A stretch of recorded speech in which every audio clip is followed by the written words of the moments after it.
Hi అండి, ఎలా ఉన్నారు? బాగున్నారా? బాగుండాలని కోరుకుంటున్నాను. నేను మీ లక్ష్మి. ఈరోజైతే పల్లెటూరు వైపు, కొంచెం చేల వైపు, పొలాల వైపు అయితే వెళ్దామని చిన్న పని మీద అయితే స్టార్ట్ అయ్యాను. మొత్తం దారి పడుగుతా కూడా వర్షమే ఉందన్నమాట. ఎక్కడ చూసినా నీళ్లు, వర్షం. నేను ఆ వర్షంలోనే చిన్న పని ఉండి వెళ్ళాల్సి అయితే స్టార్ట్ అయ్యాను.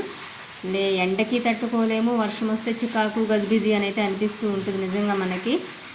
ఎండైనా తట్టుకోవచ్చు, చలినా తట్టుకోవచ్చు, కానీ వర్షం చికాకు అని అనుకునే వాళ్ళని చాలామంది చూస్తాము.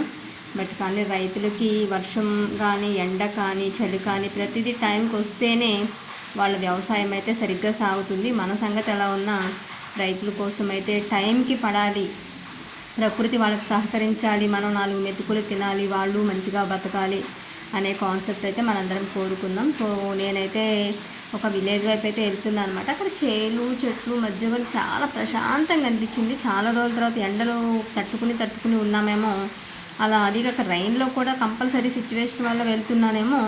నాకు చాలా చల్లగాను చాలా మంచిగా అయితే అనిపించింది అనమాట. నేచర్ అయితే నిజంగా చాలా ఎంజాయ్ చేశాను. అబ్బా ఎంత బాగుంది కదా అని అయితే అనుకున్నాను అనమాట. డైరెక్ట్ ఇంకా జర్నీ, బస్సు ఇదంతా అయితే అవ్వదని చెప్పేసి ఆటో అయితే మాట్లాడుకుని వెళ్ళాను అనమాట నేను ఇంకా.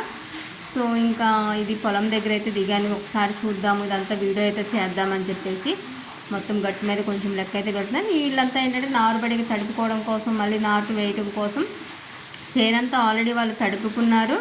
అండ్ మళ్ళీ ఇప్పుడిప్పుడే చిన్న చిన్న మొక్కలు పిలుపులు వస్తున్నాయి. దానికి తోడు మళ్ళీ వర్షం కూడా స్టార్ట్ అయిపోయి బాగా పడుతుంది 2 డేస్ నుంచి. సో దానివల్ల అయితే మొత్తం అంతా ఉంది. చూసారా మేఘాలు, చూసారు కదా, మొత్తం కమ్మేసి ఉందన్నమాట. నల్లగా చీకట్లు కప్పేసి ఆల్రెడీ పడుతూ ఉంది. మళ్ళీ నా మేఘాలంతా కూడా నల్ల కప్పేసి ఉంది. ఏ మినిట్ అయినా పడవచ్చు వర్షం అనేలాగైతే ఉంది. బట్ చేలల్లో కూడా ఇంత సిచ్యువేషన్లో కూడా మీకు వీడియోలు అయితే కనిపిస్తున్నారో లేదో, నేను కొంచెం దగ్గరికి అయితే వెళ్ళి తీయలేకపోయాను. కానీ చేలల్లో ఇప్పుడు కూడా కలుపు తీసేవాళ్ళు, ఏదో చేసేవాళ్ళు, లేకపోతే పొలానికి సంబంధించి యజమానులు కానీ, కౌలుదారులు కానీ వాళ్ళ వర్క్స్ అయితే వాళ్ళు చేసుకుంటూ, గొడుగేసుకునే, తలగుడ్డ కట్టుకుని అయితే వాళ్ళ పనులు అయితే వాళ్ళు చేసుకుంటున్నారు. మనం ఏదో బాయిలర్ కోడి లెక్క అనమాట, ఏదో సినిమాలో డైలాగ్ లాగా. సో దేనికి తట్టుకోలేము. ఎండ వస్తే అమ్మో ఎండ అంటాం, వాన వస్తే వాన అంటాం, చలి వస్తే చలి అంటాం.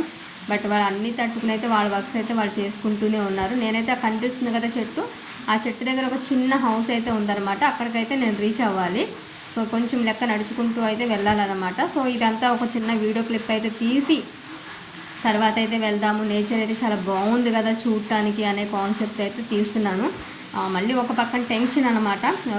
చన్నగా చినుకులు పడుతున్నాయి కదా, ఫోన్ ఏమైనా పాడైపోద్దేమో తడిచి అని. బట్ ఫైనల్గా హౌస్ అయితే రీచ్ అయిపోయాను. వాళ్ళు కొబ్బరి చెట్లు, దానిమ్మ చెట్లు, మామిడి చెట్లు అన్నీ అయితే పెట్టుకున్నారు. మొత్తం బురద నా కాళ్ళ నిండా కూడా. ఎప్పుడు బురదనైతే నేను చిన్న సిమెంట్ దిమ్మ మీద నుంచి వాళ్ళ ఇంటికి అయితే వెళ్ళాల్సి వచ్చి అయితే వెళ్తున్నాను. సీతాఫలకాయ చెట్లు ఇవన్నీ అయితే చూస్తూ నాకైతే చాలా హ్యాపీగా అనిపించింది ఇవన్నీ చూస్తుంటే. Please watch it. Thank you. Subscribe.